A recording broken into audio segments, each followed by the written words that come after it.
because we face a fourfold crisis in our country. I could talk to you about the details, but I don't have enough time. But let me give you the fourfold crisis we are facing. We are facing a crisis of freedom. All around, we see that our freedom is being eroded. When the federal government tells Boeing that it cannot start a plant in South Carolina because it doesn't want them to undermine the union in Washington, our freedom is being eroded. When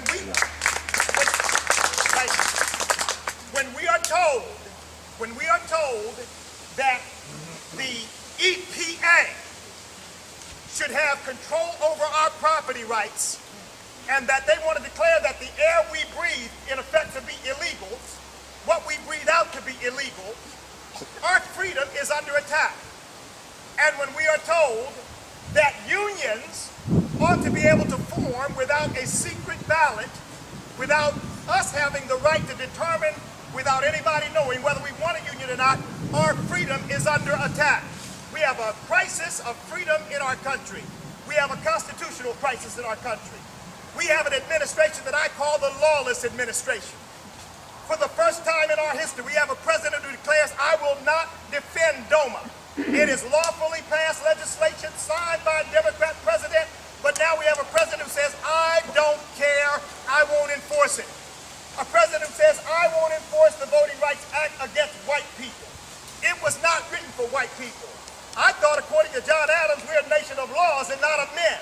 We're not supposed to be enforcing the laws on the basis of race. Every American's supposed to be equal in the sight of the law, and we've got to send people to Washington who will make that case against this administration. And we have a sovereignty crisis in our country. We now have an administration that will go into Libya and get the UN's approval, but will not get Congress approval, and still refuses to do so. We are now beginning some sort of incursion into Yemen, and still no congressional approval. You know, somebody needs to remind him that the founding fathers designed this nation on the basis of the sovereignty of the American people, not the sovereignty of a president.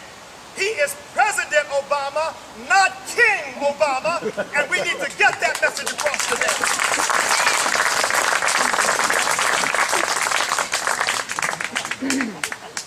And lastly, we have a values crisis. See, I am convinced that we are not in budgetary trouble simply because of financial mismanagement. I'm convinced it's because of something much deeper. We have left the fundamental values upon which this nation was founded. We have lost those. Our founding fathers warned us against inappropriate international entanglements. They warned us against debt. They warned us against an ever-increasing government. And we have left those values aside and decided that we will do what we want to do. We've had congressmen say, "We don't need to follow the Constitution. The Constitution doesn't restrain us."